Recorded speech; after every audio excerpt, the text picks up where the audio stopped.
La boîte à merveilles d'Ahmed Safrewi, chapitre 6. On accédait à la salle d'école par 4 marches. Le mside, longue pièce quelque peu rustique, comportait une vaste soupente.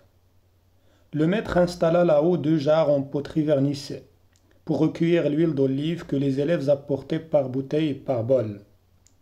Les grands en avaient la responsabilité. Pour l'achat des nattes neuves, chacun y contribua selon ses moyens. Le père d'un élève exerçait le métier de chaufournier. Il fit don à l'école d'une charge d'âne de chaux. Le lundi, 8 jours avant la fête de la Ashura, les vieilles nattes furent remisées dans la soupente. Le maître forma des équipes et en nomma les chefs. On emprunta des seaux et des balayettes de Doum. Le travail commença. Dans un vacarme d'injures, d'exclamations, de pleurs et d'éclats de rire, quelques-uns s'emparèrent des têtes de loup, hautement perchés sur des roseaux s'escrimèrent longtemps afin de nettoyer le plafond et les murs de leurs toiles d'araignée.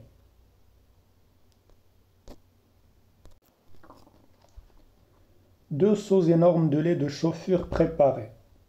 Une dizaine d'élèves armés de balayettes entreprirent de badigeonner les murs. Ils maniaient hardiment leurs balais, éclaboussaient au passage des enfants qui piaillaient. Ils recevaient dans les yeux la chaux vive, se mettaient à hurler, abandonnant leur besogne. D'autres les remplaçaient, pleins d'ardeur. Des disputes éclataient, tout le monde criait à la fois. Parfois, au-dessus de cette marée grondait la voix du maître. Le bruit cessait une seconde, puis reprenait plus exaspéré, plus aigu. Je réussis à m'emparer d'une balayette. Je la plongeai dans le lait de chaux et, tout heureux, je fonçai sur le mur pour montrer à toutes ces larves comment on badigeonnait sérieusement. Je me heurtai à un rempart de bras roses, de bouches ouvertes, d'yeux exorbités de fureur. Des mains s'agrippèrent à ma balayette. Je résistais de toutes mes forces, mais la lutte s'avérait inégale. Je lâchai le précieux instrument et me retrouvai assis dans une flaque d'eau qui me gelait le derrière. Je ne songeais pas à pleurer.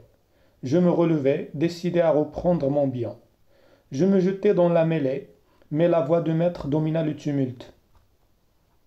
Nous nous arrêtâmes, frémissant de colère.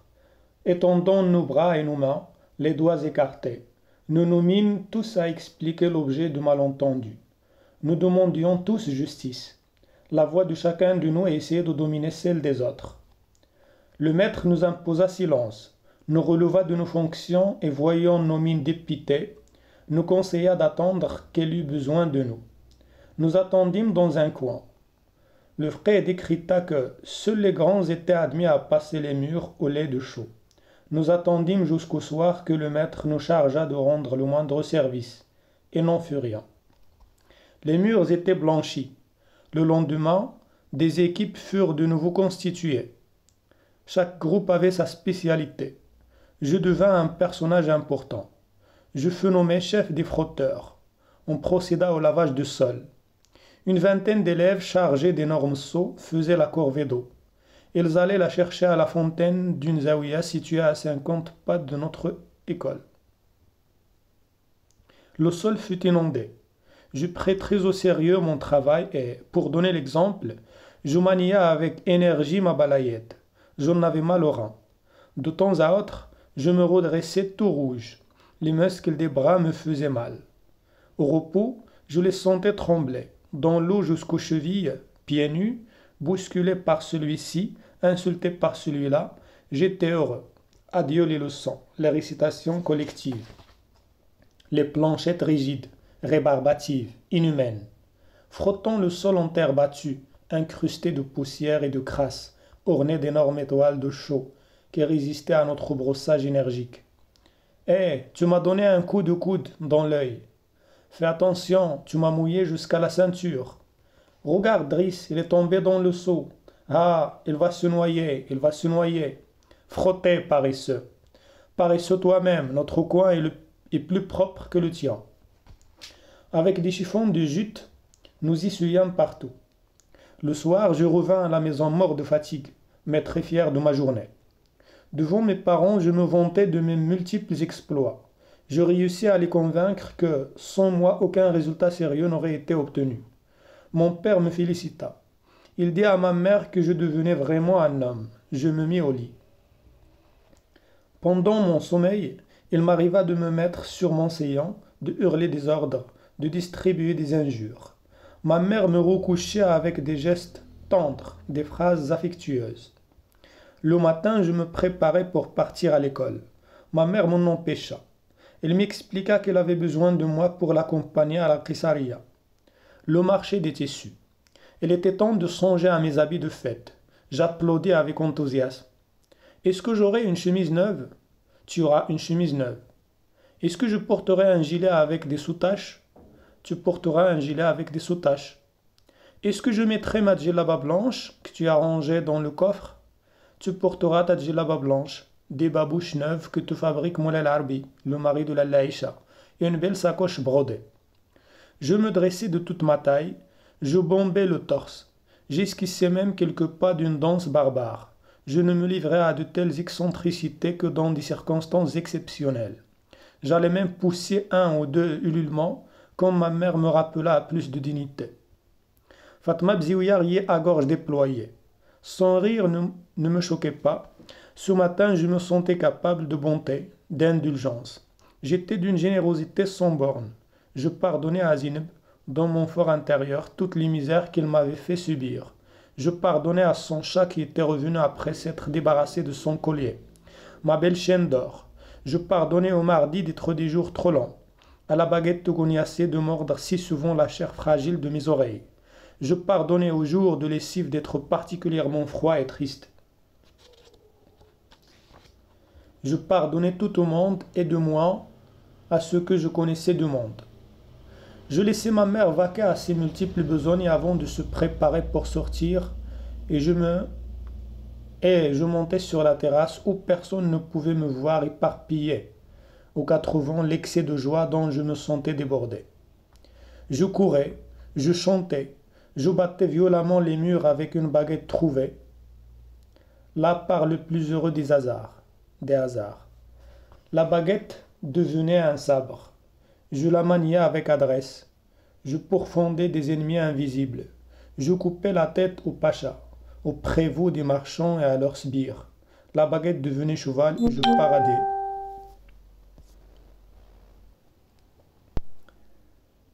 La baguette devenait cheval et je paradais, tortillant du derrière, lançant des ruades. J'étais le cavalier courageux, vêtu d'une djellaba immaculée et d'un gilet à sous-tache. Ma sacoche brodée me tirait l'épaule tant ma provision de cartouches pesait lourd. Je lâchai ma baguette, je dégringolai l'escalier pour répondre à l'appel de ma mère. Quand je l'avais entendue, elle me traitait déjà de juif, de chien galeux et de bien d'autres noms peu flatteurs. Cela ne devait pas être son premier appel. Elle avait dû, comme toujours, m'appâter par des mots gentils, des phrases du genre « Est-ce que mon shérif a assez joué? Mon shérif ne veut-il pas répondre à sa maman? Descends vite, mon shérif. Qu'attends-tu pour descendre, tête de mule? Tu ne m'entends pas, âne à face de goudron? Que t'arrive-t-il, chien galeux? Attends que je monte te chercher, juif sans dignité. » Dans la fièvre du jeu, l'ivresse de la cavalcade, je n'avais pas entendu toute cette oraison. Seuls les termes insultants du juif et du chien galeux m'avaient brutalement jeté dans le monde du réel. Je rejoignis ma mère, l'oreille basse, le coude levé en bouclier pour parer à toute tentative de violence. Ma mère, tout en me reprochant avec véhémence ma conduite, se contenta de me prendre par les épaules et de me secouer. Elle était prête pour sortir. Drapée dans son haïk blanc, des babouches noires aux pieds, elle se hâta de se voiler le visage étroitement de cotonnade blanche et nous partîmes.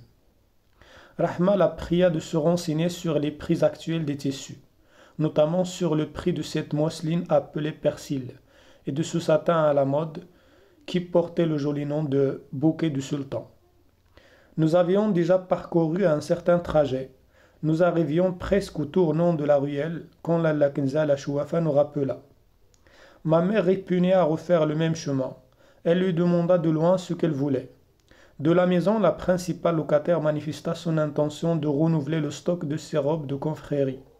Il lui fallait un nombre important de coudées de satinettes noires pour calmer l'humeur du grand génie bienfaisant, le roi Belahmar. Depuis quelque temps, elle sentait aussi un mal sournois dû à l'action de l'Amira. Pour faire cesser le mal, une robe d'un jaune de flamme s'avérait nécessaire. Il y avait bien Sidi Moussa à satisfaire. Sa couleur était le bleu roi, mais la robe de l'année dernière pouvait encore servir. Donne l'argent à mon fils. Ma mère me poussa dans la direction de la maison. Je pourrais en effet éviter toutes ces courses. La chouafa me donna l'argent. Il ne voulait plus acheter que la satinette noire. Enfin, nous nous trouvâmes bientôt dans la rue. Près de Sidi Ahmed Tijani, cette mosquée aux portes richement décorées, une femme se précipita sur ma mère. Elle débordait de joie, remerciait Dieu de nous avoir mis sur son chemin. Elle se pencha sur moi et colla son voile rêche sur ma joue pour m'embrasser. C'était une voisine de la Laïcha, l'amie de ma mère. Les deux femmes s'appuyèrent au mur de la mosquée et entamèrent une longue conversation sur l'affaire Moulay Larbi, qui, grâce au dévouement de la Laïcha, s'était si heureusement terminée. Moulay Larbi méritait d'ailleurs un tel sacrifice. Dès que son atelier serait prospère, il ne manquerait pas de racheter à sa femme bijoux, meubles et couvertures, et n'était pas homme à oublier les services rendus. Toutefois, avant de nous quitter, la voisine ajouta cette phrase perfide. « Mais qui peut se fier aux hommes? J'ai été mariée 3 fois. Chaque fois, mon époux ne songeait qu'à me dépouiller de peu de biens que je possédais. Espérons que la Laïcha n'est pas tombée sur un ingrat et un odieux simulateur. » Ma mère dit sentencieusement, « Dieu seul est juge. » Nous abandonnâmes la voisine bavarde. Les quartiers commerçants avaient un air de fête.